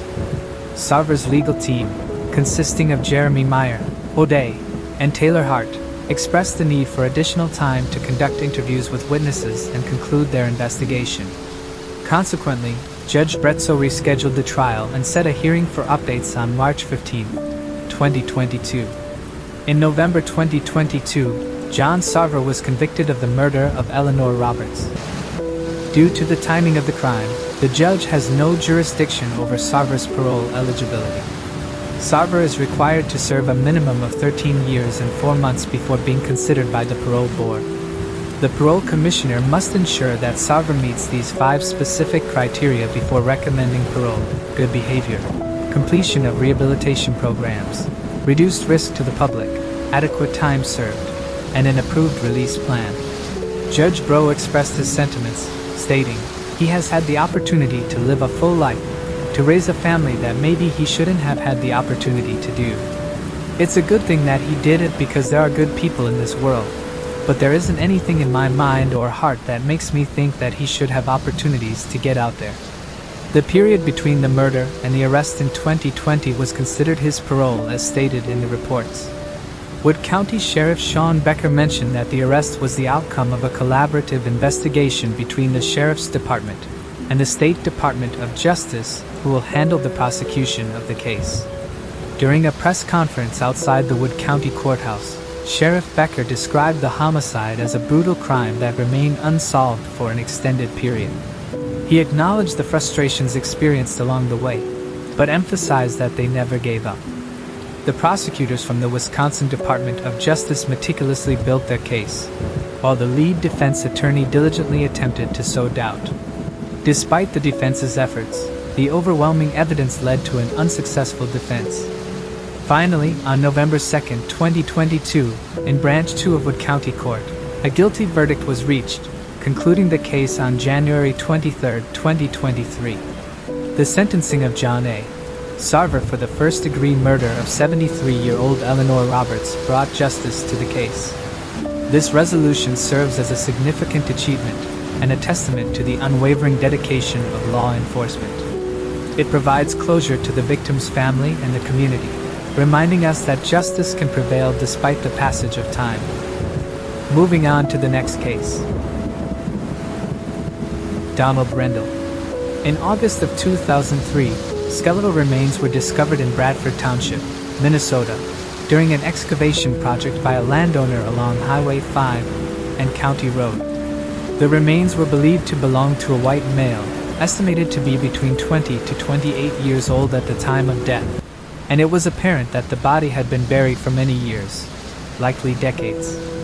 Authorities from the Minnesota Bureau of Criminal Apprehension created a DNA profile of the victim in hopes of identifying him. Despite their efforts, the case remained unsolved for some time, leaving the identity of the victim a mystery. The DNA profile and dental records were entered into missing persons databases, but no matches were found. A facial reconstruction was made to try and generate clues to the unidentified person's identity. Unfortunately, no one came forward with useful information. Investigators named the man Ossande County John Doe, as they were unable to identify him. Over several years, investigators submitted DNA samples of people who believed that he was a possible relative of theirs, but no relatives could be confirmed. In 2019, Chief Deputy Lisa Lovering started the process of using advanced DNA technology to try and identify the remains. It was submitted to labs in 2019 and 2020, but the DNA sample was not suitable to be analyzed further. Then, in 2021, Lisa learned of Texas-based forensic laboratory, Othram, which uses a newer technology called forensic-grade genome sequencing to build DNA profiles from skeletal remains. Othram was then able to develop a new viable DNA extract. They then built a comprehensive DNA profile. The DNA profile was sent to investigative genetic genealogy consultant Barbara Ray Venter and Chief Deputy Lovering. Within just 24 hours, Barbara Ray had a match of a distant relative for the remains. Based on the family tree, she was able to locate 2 siblings of the victim and a phone number. All of this information was passed to the investigators who worked on the case. They called the siblings. A family member returned the call and confirmed that their brother, Donald Rendell of Ramsey County, Minnesota, had been missing since 1970. They were told that the FBI had been looking for him prior to his disappearance due to involvement he had with drugs. Chief Deputy Lovering then met with the family and obtained DNA samples from the siblings. These samples were submitted to the Minnesota Bureau of Criminal Apprehension. In the start of 2022, it was announced that investigators were able to confirm that the Ossande County John Doe is indeed Donald Rendell. Based on the information from the family, as well as from the scene in 2003, it is believed that someone took Donald's life. It is believed that Donald was buried in Ossande County in late 1970 to early 1971, at the age of 22. It is further believed that there still may be people alive today who know what happened to Donald in 1970. Investigators are asking anyone with any information to contact the Osandi County Sheriff's Office at this number or Crime Stoppers of Minnesota. There was disbelief, Lovering shared, describing her phone call with Rendell's survivors. It was a random phone call. Someone calling about their brother they hadn't seen in 51 years. There was a lot of shock and disbelief at first. And I think once I got the DNA match, it set in a little more. But there's still a lot of unanswered questions for them. The case remained a mystery for over 5 decades, with no clear answers as to who was involved or what exactly happened to the young man. Law enforcement, however, continued to work tirelessly in hopes of bringing closure to the family. As the investigation unfolded, they were finally able to identify the victim and return him to his loved ones after 51 years of uncertainty. This breakthrough highlights the importance of law enforcement's dedication to giving a voice to the victims and ensuring that they are not forgotten. Moving on to the next case. Edward Anthony Neese. In October 2003, 2 fishermen discovered the body of a man in a drainage area on freight property in Bensalem, Pennsylvania. The man had no identification, and his description did not match any missing person reports from the area. An autopsy revealed no trauma to the body, and the cause of death was determined to be drowning. However, the manner of death could not be determined, according to police. He was estimated to be between 30 and 40 years old. Bensalem police compared the unknown man to numerous missing person reports over the next 19 years without success. He was buried beneath a marker bearing a placeholder name in the Doylestown Cemetery while attempts to identify him continued. A former Bensalem Township Police detective and cold case investigator, McMullen, 54, became preoccupied with finding a modern way to solve open-ended cases. In 2022, he founded Cold Case Initiative, a nonprofit that helps fund such investigations, which can be expensive. In December 2022, Bensalem police obtained hair samples from the Bucks County Coroner's Office that were collected at the autopsy. The samples were sent to a private laboratory which obtained a DNA profile. The funding was received from Cold Case Initiative. In October 2023, the search and subsequent investigation led investigators to speak with a man that said his son went missing around the time the body was found. He provided a DNA sample, and it was a match. The body was then identified as Edward Anthony Neese. "This one is our first solve," McMullen said Tuesday. "We are so excited." Edward's father, 75, a retired diesel mechanic, said that these days, he is still feeling foggy, a little confused about it all. "I waited 20 years for word about my son," he said. He and his former wife would go to police stations to file missing persons reports and to check in to learn whether officers had picked up any clues. This was before cell phone days when you could maybe find someone, he said. He added that the spot where his son was found was not far from his home. "I just found it extremely hard to believe someone could go missing less than a mile from your house. And it takes 2 decades to find out," he said. "I do not know what to say. I have felt relief but sadness, but then I get to have closure." He was buried properly. "His mother and I have been up to the cemetery, and we changed that nameplate from an unknown to his name. We are now in the process of putting up a gravestone." Edward, who was 31 when his body was discovered, had worked as a forklift operator at a trucking firm in Delanco. He was really happy, making real good money. Things were going well for him, but the Bensalem police stated that they would like to acknowledge the dedicated work of the Bensalem Township Police Department detectives and the Cold Case Initiative partnership. Without their help, the family of Edward Anthony Neese would still be left wondering what happened to their loved one. Although the man has been identified, officials have not revealed whether the manner of his death has been determined or if foul play was involved. Moving on to the next case. Julie Ward. Julie and Ward's passion for wildlife photography led her to Africa in 1988. A skilled photographer, she had long dreamed of capturing the continent's wildlife up close. Tragically, her dream was cut short when, just before the conclusion of her journey, she disappeared without a trace. This sparked a long and relentless search by her father, John Ward. who dedicated the next 35 years to uncovering the truth of her fate. Julie was remembered by her family, particularly her parents, John and Jan, and her two younger brothers, Tim and Bob, as someone whose love for nature and adventure left a lasting mark on those who knew her. Julie's journey took her to Kenya, where she embarked on a tour of some of Africa's most renowned wildlife reserves. She was part of a group organized by a travel company, but she had a keen interest in venturing out on her own to capture more intimate shots of the animals. Julie's love for photography led her to be particularly drawn to the Masai Mara, a popular destination known for its diverse wildlife. However, on September 6, 1988, Julie's journey took a tragic turn. She was last seen on a remote part of the reserve, but by the time she failed to return to her group, panic set in. Despite an immediate search effort, there was no sign of Julie.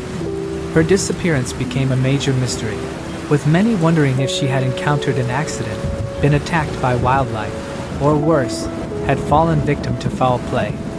During her stay at the Well-Dixon estate, Julie formed a strong bond with Paul and Natasha. The couple often invited her to join them on outings and excursions, and Julie became very comfortable with them. She also spent a lot of time with their dogs, enjoying the peaceful and scenic surroundings of the estate. Julie continued to photograph wildlife in the area, even capturing some of the local animals on their property. As her time in Nairobi drew to a close, Julie began making plans to visit other parts of Kenya.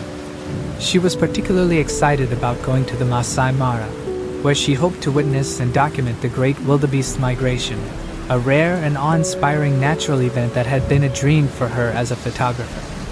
Her trip was meant to culminate in the stunning images that would showcase her passion for wildlife, but her plans would soon be interrupted in the most devastating way. She later rented a cottage from the couple's neighbor in August of 1988. On the September 2nd, Julie and her Australian friend, a biologist, Glenn Burns, drove to Masai Mara in Julie's second-hand Suzuki Jeep, which she had purchased in Nairobi. The two had planned to watch the annual wildebeest migration from neighboring Tanzania's Serengeti National Park into the Mara. They set up camp at the Sand River campground. The next day, the two drove across the park but were interrupted in their travels by their Jeep breaking down. The delay in fixing the Jeep left Julie stranded at the Morris Arena Lodge for a bit longer. Despite the inconvenience, she made the best of the situation, enjoying the lodge's serene environment and continuing her photography work. Julie kept in touch with her family and friends, reassuring them that she was safe and well, though clearly growing frustrated by the delay. Len, having returned to Nairobi for his conference, kept his promise and arranged for a replacement fuel pump to be sent. During her solo stay, Julie continued to make the most of her time in the area, and she was in high spirits when she spoke to Glenn on the phone, eager to return to Nairobi and resume her travels. However, little did she know, her next few days would lead her down a dark and dangerous path, marking the beginning of a mystery that would go unsolved for decades. On July 6, 1988, Julie was last seen alive at the lodge. Despite the promises of a quick return to Nairobi, she never made it back. Her sudden and mysterious disappearance would send shockwaves through her family and friends, sparking an intense search for answers that would last for years. He sent that replacement pump on the September 5th. However, it arrived late in the day, so Julie spent yet another night at the Mars Serena Lodge. On September 6th, around midday, Julie left Serena Lodge for Sand River Campground. Her plan was to collect the two tents that she and Glenn had left on site 3 days prior, and after grabbing her gear, her intention was to head to Nairobi. David Njoko, a clerk at the Sand River Campground, saw Julie at around 2 p.m. inside the campground. After leaving the campsite, Julie's journey seemed straightforward, as she was heading towards Kikarak Lodge, a known waypoint on her route to Nairobi. Constable Gerald Carroll's account of helping her dismantle the tents and witnessing her departure at 2:30 p.m. added a degree of certainty to the timeline. However, from this point onward, Julie's whereabouts became a mystery. Despite the clear path ahead, Julie never reached her destination. The next known sighting of her was non-existent. As the hours passed without any contact or indication of her arrival at Kikarak Lodge or further progress, Her family and friends grew increasingly concerned. The case took a disturbing turn as Julie's Jeep, along with all her belongings, was later found abandoned. But where was Julie? Her sudden disappearance amid the vast, rugged terrain of Kenya raised many questions, and the search for her became one of the most perplexing and unresolved mysteries of the time. She had booked a plane ticket back to England on 10th of September, and before she was to leave, she had planned to spend some time with the Dixons. When Julie did not show up on 6th nor 7th, the two got worried and contacted local hospitals and police stations along the Nairobi-Mara road, fearing that Julie might have been in an accident. When she did not appear for her flight on 10th, the Dixons reported her missing and notified Julie's father, John Ward. John took a flight to Kenya, arriving on the September 12th. By this point, Julie had been missing for 6 days. The discovery of Julie's abandoned Jeep in the Makindi stream was a pivotal moment in the search, but it only deepened the mystery surrounding her disappearance. Despite the Jeep being found, there was no sign of Julie, no footprints, no personal belongings scattered nearby, and no immediate evidence to suggest what had happened to her. The absence of her was unsettling. The police arrived quickly, and an investigation was launched, but the terrain was difficult, and the search area was vast. While the discovery of the Jeep provided a starting point, it also raised further questions. Had Julie been abducted, or had something else occurred that led her to leave the vehicle behind? Had she been injured, or was there a more sinister force at play? John Ward, refusing to give up hope, continued his relentless pursuit of answers. The search effort was extended, and many questions still lingered, with no clear leads emerging despite the extensive resources and time dedicated to the search. Among the items found inside the car were a map, 2 bottles of beer, a pair of binoculars, as well as some personal belongings. John found the location of the car. I'd given that it was off of the road and appeared to be heading towards the river. However, the SOS written in the dust on the roof of the Jeep filled him with hope. Perhaps Julie had her car break down again and had decided to walk on foot. Later that same day, Chief Game Warden, Simon McCullough, stumbled upon a suspicious burned-out campfire. The campfire was located near Ole Modiak Gate.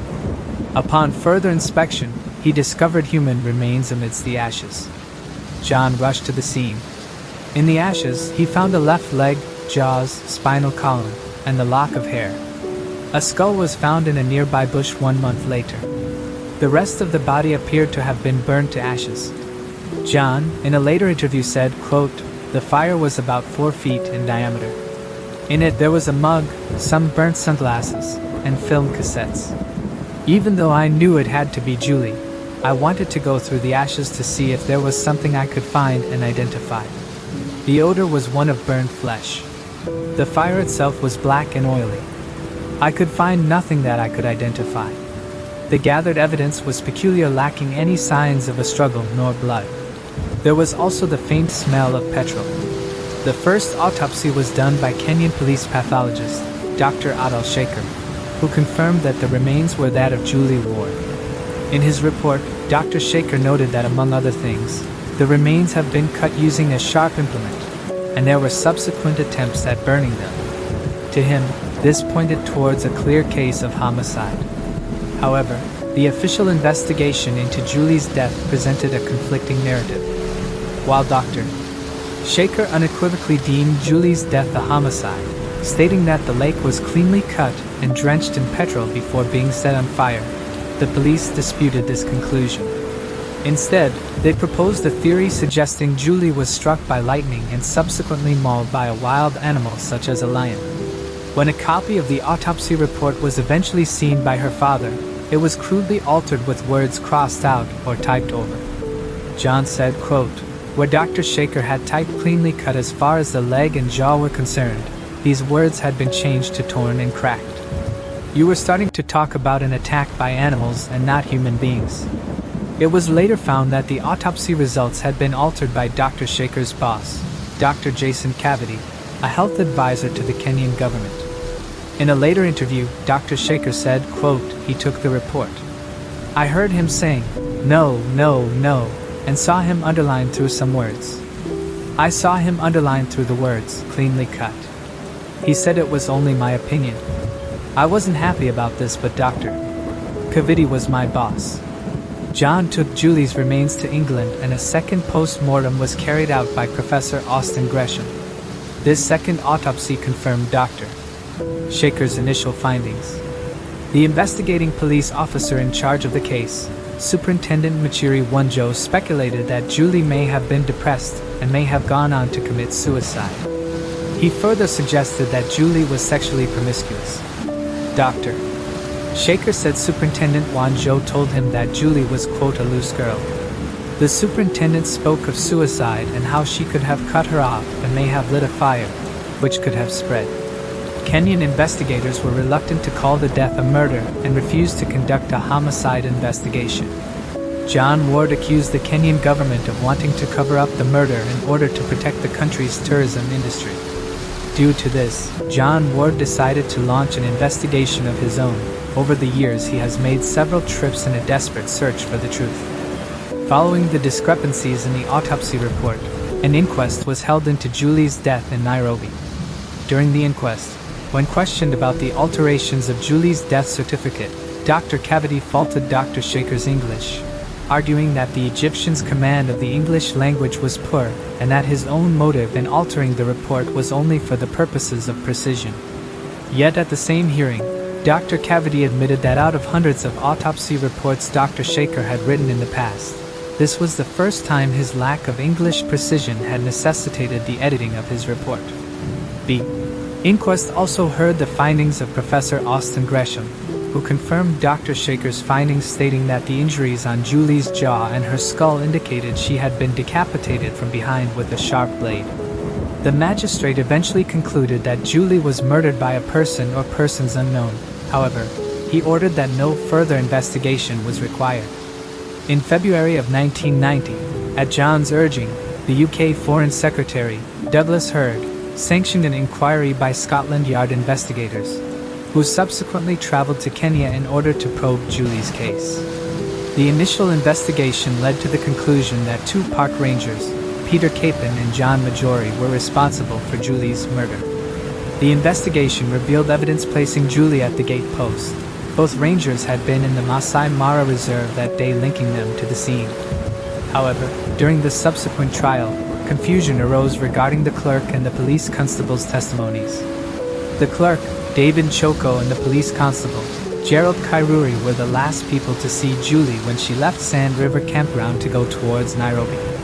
They came under suspicion during the inquest when Scotland Yard detectives were able to prove that Julie's signature had actually been forged. The clerk, David, had entered Julie Ward's details in the gate register and had signed her name to make it appear that she had signed herself out of the game reserve. Initially, David remained adamant that Julie herself had signed out and had left the Mara. After handwriting experts confirmed that it was not Julie Ward's handwriting, David admitted that actually he had made the entry and had signed against Julie Ward's name afterwards. He said it was not because he wanted to create the impression that she had left the Mara when he knew she had not, but because he had forgotten to give her the register to sign when she had already left. He says that as she was already gone, he was forced to sign on her behalf in order to save himself from possible disciplinary action for lacking vigilance in his work. While both the clerk and the police constable claimed they saw Julie leave the campground alone, a later unnamed witness told investigators that they had actually seen an armed man in military fatigues sitting inside of her car. Despite this, all four individuals, the two park rangers, the clerk and the police constable, were acquitted due to insufficient evidence. Later, the chief warden of the reserve, Simon McCalla, became a suspect himself after it was found that he had actually not ordered a search for Julie by any of the 113 rangers under his command. At 11 a.m., on the day Julie's jeep was spotted, McCullough was informed immediately. However, rather than swiftly heading to oversee the ground search, he instead drove 50 kilometers in the opposite direction to Serena Lodge. Not until mid-afternoon did he eventually reach the scene. By then, more than 30 individuals, including rangers, police, and council workers, had already been there and departed for the search. Before towing away the vehicle, police removed Julie's personal belongings and transported them to Sand River Police Post for safekeeping. Among the items removed were maps, a pair of trainers, 2 bottles of beer, binoculars and various other items such as tents and sleeping bags. When McCullough finally arrived on the scene at 3 p.m., there was no one at the vehicle. However, during the trial of the 2 park rangers, McCullough told the judge that after he arrived on scene, he, quote, peeked inside and in the car he said he saw maps, a pair of shoes, 2 bottles of beer and a pair of binoculars. The inconsistencies in McCullough's statements, coupled with his prior knowledge of the Jeep's location and his dubious behavior, fueled suspicions that he was somehow involved in Julie's disappearance. His claim of never driving, despite witnesses contradicting him, raised red flags, especially considering he had driven John Ward during the initial search. The fact that he was the one to arrive at the Jeep's location 3 hours before McCullough's arrival, with items already removed from the scene, further suggested that he had prior knowledge about the Jeep's whereabouts. The oddity of the Jeep's location, off the main road and across difficult terrain, in a spot Julie, a seasoned traveler, would likely not have chosen, only added to the growing doubts surrounding McCullough. If Julie had been driving, it was hard to explain why she would have taken such a perilous route when a safer road was nearby. This mounting evidence raised serious questions about whether McCullough had played a role in Julie's fate, or if he was merely an unfortunate bystander to a far darker event. The investigation into his possible involvement continued, but his shifting stories only deepened the mystery surrounding the case. During the investigation, the police uncovered records of a motor accident involving a vehicle that McCullough had been driving. Moreover, McCullough had radioed at 4:26 p.m. to say that he had found Julie's remains. It was later discovered that McCullough had left the gully, where Julie's Jeep was found, at 4 p.m. For him to have found the body at 4:26, it would have taken him only 26 minutes to cover the 10-kilometer journey in a southeasterly direction in a desolate corner of the Masai Mara. When police tried to retrace McCullough's path, they discovered the quickest journey from the gully to the site of Julie's remains took precisely 26 minutes. This would mean that he traveled directly from Julie's abandoned car to her remains. The area where Julie's hacked body was discovered had no car tracks leading to it, and is identifiable only by a distinctly shaped large tree set among dozens of other smaller trees and bushes. The hidden and secret nature of the environment in which Julie was discovered directly contradicted McCullough's claim that his search was merely that of chance. His story of finding Julie's remains randomly was met by much public and private speculation. Those close to the case say such insider knowledge suggests that McCullough probably had prior information about this specific location. He claims he was led by vultures circling in the sky, but it was pointed out that you could not see an elephant that distance, much less the speck of vultures circling in the sky. A Swiss TV crew had offered their assistance to the investigation using 5 radio-equipped vehicles in the search for Julie. However, McCullough told them to mind their own business. The crew had also heard rumors about Jonathan Moy, son of then Kenyan President Daniel Arap Moi, somehow being involved in the murder of Julie. The crew had heard rumors that Jonathan had been seen with a group of men in the very same park. The Swiss TV crew recorded their account at McCullough's office prior to leaving Kenya. They said that they found McCullough sitting head in his hands, saying that he had been summoned to a meeting with President Moi. Just days after Julie's remains were found, McCullough disappeared from his post at the park. At first, the official line was that he was on leave, but it was later found he had been suspended. He never returned to his position of senior warden of the Masai Mara Game Reserve. One afternoon, while Julie's father was in Kekorak Lodge, he met a woman who told him, quote, "The man who killed your daughter is Jonathan Moy."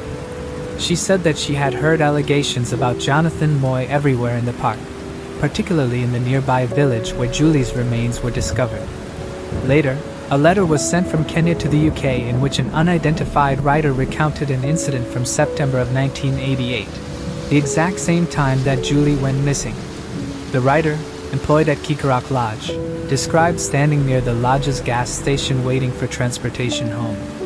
She remembered seeing 3 men dragging a white woman from a Land Rover into the government guest house, which was reserved for heads of state and VIPs only. Substantiating this further, in 1992, Valentin Orijo Kadapo, part of a secret militia allegedly paid for by President Moi to target his political adversaries, claimed in an interview that Julie was killed at Jonathan Moi's direction and in the presence of others.